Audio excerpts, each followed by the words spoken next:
عزیز دوستو، جس طرح کالے جادو کی نشانیاں ہوتی ہیں، بالکل اسی طرح سے کالے جادو ختم ہونے کی بھی نشانیاں ہوتی ہیں۔ بے شک جادو برحق ہے اور اس کا علاج بھی برحق ہے۔ جب نبی کریم صلی اللہ علیہ وسلم پہ جادو ہوا تو اس کی یہ نشانیاں تھیں کہ آپ صلی اللہ علیہ وسلم کے کندھوں پہ بہت زیادہ بوجھ محسوس ہوتا تھا، اور آپ صلی اللہ علیہ وسلم کو ایسا محسوس ہوتا تھا کہ آپ نے کوئی کام کر لیا لیکن حقیقت میں آپ نے وہ کام نہیں کیا ہوتا تھا۔ یہ جادو آپ صلی اللہ علیہ وسلم پر کیا کیسے گیا؟ صلح حدیبیہ کے بعد محرم 7 ہجری میں یہودیوں کا ایک وفد مدینے آیا۔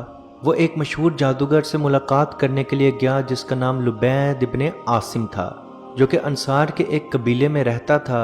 ان دنوں حضور پاک صلی اللہ علیہ وسلم کی خدمت میں ایک یہودی لڑکا کام کرتا تھا۔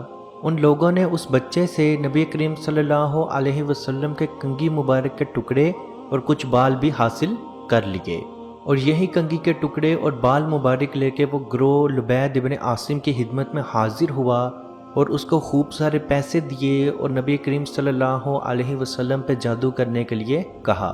لبید ابن عاصم نے ایک نر کھجور کے خوشے کے اندر وہ بال اور آپ صلی اللہ علیہ وسلم کے کنگھی مبارک کے ٹکڑے رکھ دیے، اور ساتھ ہی ایک موم کا پتلا بنایا اور وہ بھی اس کے ساتھ رکھ دیا، اور اس جادو کو زریب کے کنویں ذی ارگام کے اندر ایک بہت بڑے پتھر کے نیچے دبا دیا۔ جب اس جادو کو کیے ہوئے 1 سال مکمل ہو گیا تو اس جادو نے اپنا اثر آپ صلی اللہ علیہ وسلم پہ دکھانا شروع کر دیا، اور روایت کے مطابق یہ جادو 40 روز تک آپ صلی اللہ علیہ وسلم پہ اثر دکھاتا رہا، اور آخری 3 دن اس نے بہت زیادہ اثر دکھا دیا۔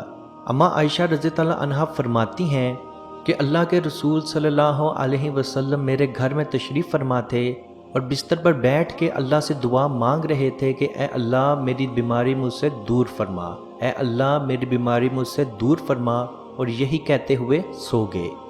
جب بیدار ہوئے تو فرمایا، اے عائشہ مجھے میرے اللہ نے میری بیماری کے مطابق بتا دیا۔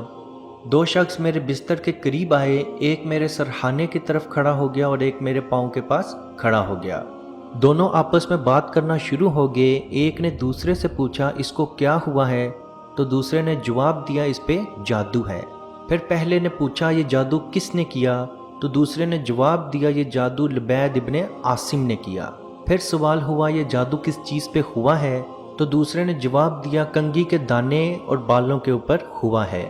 پھر پہلے نے سوال کیا یہ جادو کہاں دفن ہے، تو دوسرے نے جواب دیا بنی زریب کے کنویں ذی ارگام کے اندر ایک بہت بڑے پتھر کے نیچے یہ دفن ہے، جو کہ ایک نر کھجور کے خوشے کے غلاف کے اندر موجود ہے۔ تو پہلے نے سوال کیا یہ جادو کیسے نکالا جائے، تو دوسرے نے جواب دیا پہلے اس کنویں سے سارا پانی باہر نکالا جائے، پھر کوئی اس کے اندر جا کے وہ جادو باہر نکال لے۔ آپ صلی اللہ علیہ وسلم نے حضرت علی اور چند صحابہ کو اپنے ساتھ لیا اور اس کنویں کی طرف چل پڑے، اور اس کنویں سے تمام پانی باہر نکال دیا گیا، اور اس کے بعد حضرت علی رضی اللہ عنہ کنویں کے اندر اترے اور وہ غلاف باہر نکال کے لے آئے۔ حضرت علی رضی اللہ عنہ کا فرمان ہے کہ آپ صلی اللہ علیہ وسلم کے بالوں کے اوپر 11 گریں موجود تھیں۔ اتنے میں حضرت جبرائیل علیہ السلام آئے اور آپ صلی اللہ علیہ وسلم کو سورہ فلق اور سورہ ناس پڑھنے کو کہا۔ جیسے جیسے آپ سورہ فلق اور سورہ ناس کی تلاوت کرتے رہے وہ گریں خود بخود کھلتی رہیں۔ اس کے بعد آپ صلی اللہ علیہ وسلم نے وہ جادو وہیں پھینک دیا۔ بعض روایات میں موجود ہے کہ وہ جادو دفن کر دیا، بعض روایات میں موجود ہے کہ وہ جادو واپس کنویں میں پھینک دیا۔ اما عائشہ رضی اللہ عنہا کہتی ہیں کہ میں نے آپ صلی اللہ علیہ وسلم سے پوچھا کہ وہ جادو آپ اپنے ساتھ کیوں نہیں لائے، تو آپ صلی اللہ علیہ وسلم نے فرمایا اے عائشہ وہاں کا ماحول بہت زیادہ ڈرامہ تھا، وہاں کھجور کے پیڑ تو موجود تھے لیکن ان پہ پھل اس طرح کا تھا جیسے کوئی اژدہا یا سانپ کا پھن ہو۔ اس کنویں کا پانی اس حد تک ڈرامہ تھا اور وہ اس طرح کا پانی تھا جیسے زنگ آلودہ پانی ہو، اور مجھے اس طرح محسوس ہو رہا ہے جیسے کسی قیدی کو آزادی مل گئی ہو۔ تو عزیز دوستو، جیسے ہی آپ کا جادو ختم ہونا شروع ہوگا تو سب سے پہلے آپ کو دلی سکون ملنا شروع ہو جائے گا، آپ کے ڈرانوے خواب آنے ختم ہو جائیں گے، آپ کو رات کو جھٹکے لگنے ختم ہو جائیں گے، آپ کو بلا وجہ کا غصہ آنا یا لڑائی جھگڑا مکمل طور پہ ختم ہو جائے گا۔ اور جادو کے علاج کے لیے سب سے بہترین وظیفہ سورہ فلق اور سورہ ناس کی تلاوت ہے۔ لیکن اس کے ساتھ سب سے اول چیز دعا ہے۔ اسی لیے کہا جاتا ہے کہ جادو کا علاج اگر انسان خود کرے تو اس سے بہتر علاج کوئی نہیں کر سکتا، کیونکہ جس خلوص اور نیت کے ساتھ آپ اپنے لیے دعا مانگیں گے یا اپنے لیے صورتیں پڑھیں گے، اس نیت اور اس خلوص کے ساتھ کوئی نہیں پڑے گا۔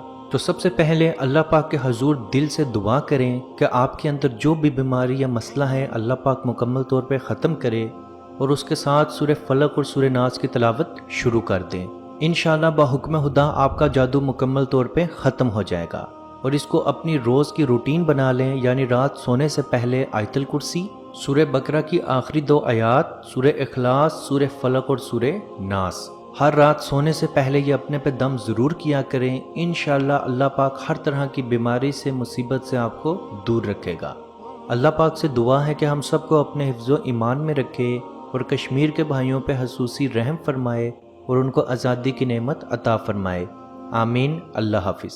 اعوذ باللہ من الشیطان الرجیم، بسم اللہ الرحمن الرحیم،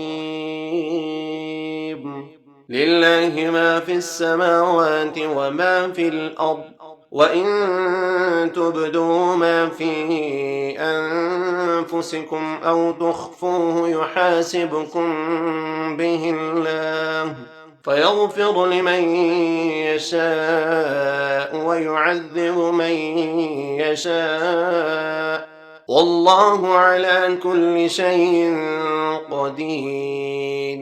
آمن الرسول بما أنزل إليه من ربه والمؤمنون كل آمن بالله وملائكته وكتبه ورسله لا نفرق بين أحد من رسله وقالوا سمعنا وأطعنا غفرانك ربنا وإليك المصير۔ لا يكلف الله نفسا إلا وسعها، لها ما كسبت وعليها ما اكتسبت، ربنا لا تؤاخذنا إن نسينا أو أخطأنا، ربنا ولا تحمل علينا إصرا كما حملته على الذين من قبلنا، ربنا ولا تحملنا ما لا طاقة لنا به، واعف عنا واغفر لنا وارحمنا، أنت مولانا فانصرنا على القوم الكافرين۔